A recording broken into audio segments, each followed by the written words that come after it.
Welcome back to the Pack Chat, our student voice opinion segment. I'm your host, Millie Suarez, joined by Arthur Che, and for Austin Makaborski, Molly Pinkerton, and guest Michael Meraki as we discuss this week's most trending topics. Let's get started. First up, no one is a fan of Coachella 2025. For starters, traffic on the way to the festival was extended by at least 12 hours. Many complained while in the line towards the security check that there wasn't a single porta potty in sight until after the security checkpoint. Also, influencers like James Charles expressed some annoyance about the safety guidelines regarding the VIP section, where VIP doesn't exactly feel very important like the previous years. So, have y'all ever thought about going to Coachella? I wouldn't say I've thought about going to Coachella, but I love when it is Coachella season because I love watching like the Get Ready With Me's and the vlogs. But all I've been seeing lately is just about people complaining about this year. I would love to go to Coachella though, just to like see all the people I gotta say, like, I think Coachella kind of lost the audience that they really wanted. Kind of, yeah. Like, I've seen I don't know a lot about Coachella, but like I've seen clips of it, and like nobody's doing anything. Like they're just recording and like not cheering. It's all so casual now. I Yeah. don't really get it. And the outfits are so casual. If I went to Coachella, I'd pop out. Yeah, I don't know if you guys saw like Dallas Mendoza, like his outfits like over this. Anyway, if you didn't see it, I loved him. Kendall Jenner's outfit's boring. Yeah, who else? Alex Earl's outfits are great. I thought people were saying Tara Yumi's outfits were like really good, but I didn't think so. I don't know. Michael, what do you think about Coachella? What I will say is I feel like a lot of the reason it's so crowded and people are complaining is because they've raised prices year after year, and that's been a thing with ticket sales at all sorts of events. But on top of that, they've been financing the tickets. So I think over half of Coachella attendees bought their tickets on a payment plan, meaning it's accessible to more people. And since you have all these kind of like casual fans now coming in because they can afford it, because they're not like A-listers. flooding Coachella, and I feel like that's a big part of why people are dissatisfied. And also the porta potty thing. If you're good, there's a huge 12-hour line. Well, they can't control that. They're literally They don't camping know in how their cars, many probably people are peeing in like camping. bottles. I don't know. That's what I think. Well, also I think like people are just going to say that they went. Like nobody really like actually cares about it. Like if you see Weird Al the Weird Al stuff, are you not gonna go crazy for that? Or like I saw they got Brian May, like the original guitarist for Queen, to do a solo, and like Benson Boone. nobody knew who that was. Like that's Yeah, Brian May. Like I don't really know. I have no who that idea. is. But I think it's just Charlie become, like, XCX8. It kind of just reminds me of like ACL in a way. But like it's just like, It's not like it's just ACL that famous people go to, I guess. Yeah, I would definitely go though. My dream is to see famous people. Like I don't know. I would would love to. Next, non-Gen Z members believe our generation is way too obsessed with going to the gym. A USA Today article shares concern for the underlying unhealthy aspect of going to the gym every day rather than doing it for their well-being. The writer believes the root of the problem was the use of social media during the time Gen Z spent facing a pandemic. Some workout gurus like Chloe Ting sparked the rage with aesthetics, and it was an uprise from there for young boys and girls.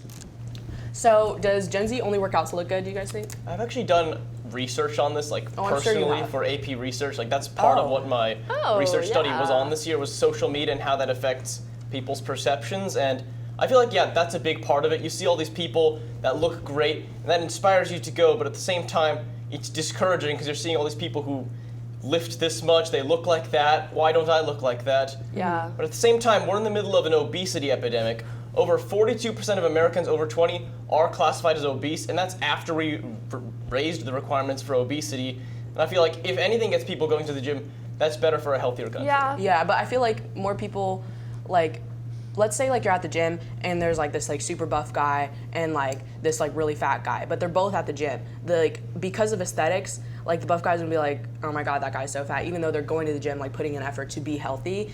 So like one person's like trying to do it just to be healthy, and the other person's like trying to keep up this aesthetic look, which like it kind of gives like different energy, I think. I think like it was the plot was kind of lost in this case. Like I feel like beyond this point, there's never gonna be like a solution to this problem. There's always gonna be people who just like want to do it for the aesthetic. But honestly, like if you just want to do it because you want to like feel better about your body, like go ahead, go for it. I don't think you should be scared of like all those other people, like gym etiquette, like I mean obviously do gym etiquette because like etiquette, that's not, I think but it's a matter of being healthy too and not going too far, like and not like social media really just like hides like what also is really going on, because I remember this like it went like viral like a couple of months ago, but like some girl, like she was like famous, like really popular for her like social media like of posting like her body fitness, and but like her plastic surgeon came out and said she got liposuction. Dang. So like, So it's like they could just really be fake. lying and just like Right. make people think like, oh, I need to look like this, I need to do this, I need to do that. And it's just, like, but not and possible. also another thing, everyone's different. Like if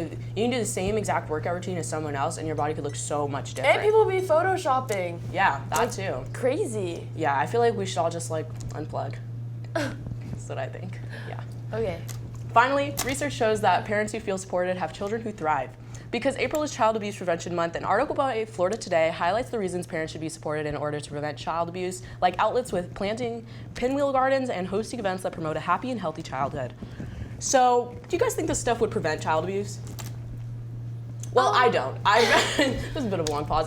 I don't. I feel like if parents are going to hit their kids, they're going to hit their kids. You're not planting a garden and they're like, yeah, let me just. I think he it's just gets how past parents today. like grow up. Like you can't really like prevent how your parents grow up and how they like were raised. So if like they're raised in a toxic environment, then they're gonna want to have their kid raised the same way in a toxic environment. Yeah, I guess without even realizing too. Yeah. Well, like the thing about parenting is like, even your parents are still just like, It's their first life. yeah, too.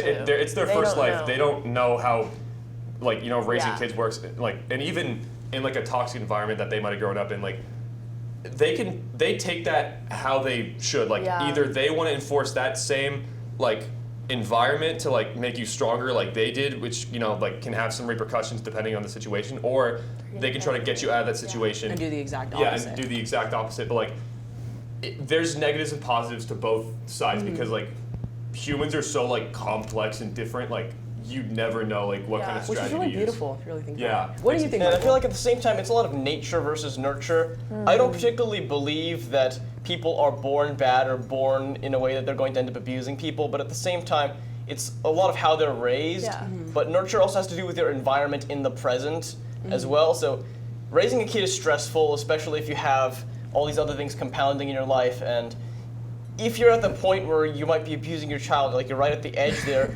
and somebody just comes in and Oh, I I'm just just saying, might- like, you're right at the. I'm just saying, like you're about to crash out. You're having Yeah. a really bad day, and your kid comes up to you, and you're like, whatever, and you're just not having a great time overall in life. And people come over and start supporting you. I feel like that even if that is the tiniest impact and prevents a couple people from abusing their Yeah. kid just because they have that relief from that strain of life, I feel like that would absolutely be worth it. Yeah, I I think kind of agree in a support is way. I great. feel like if you're already like down that path of like you're already like abusing your child, I don't think this can help in the slightest because like you said, like it's their first life, but it's like if they already went through that like trauma or whatever, They would know they that would it's be bad, like, yeah. let me not, you know. So, but I don't know in my brain. But about that, like it depends. What was I freaking saying? I don't even know. I had a point. But oh yeah, but if they don't like, if they're not like Michael said, if they're like maybe thinking about it, if they have that support, I think it would prevent it. But before it would have to be before it happens and not like if it's already happening. Like that's Yeah. just how they are. That's how the parents. You know what I mean? Yeah. Yeah. Okay. All right, and that's all for today. But remember, T Wolf Pack, there is always time to chat. We'll catch y'all next week.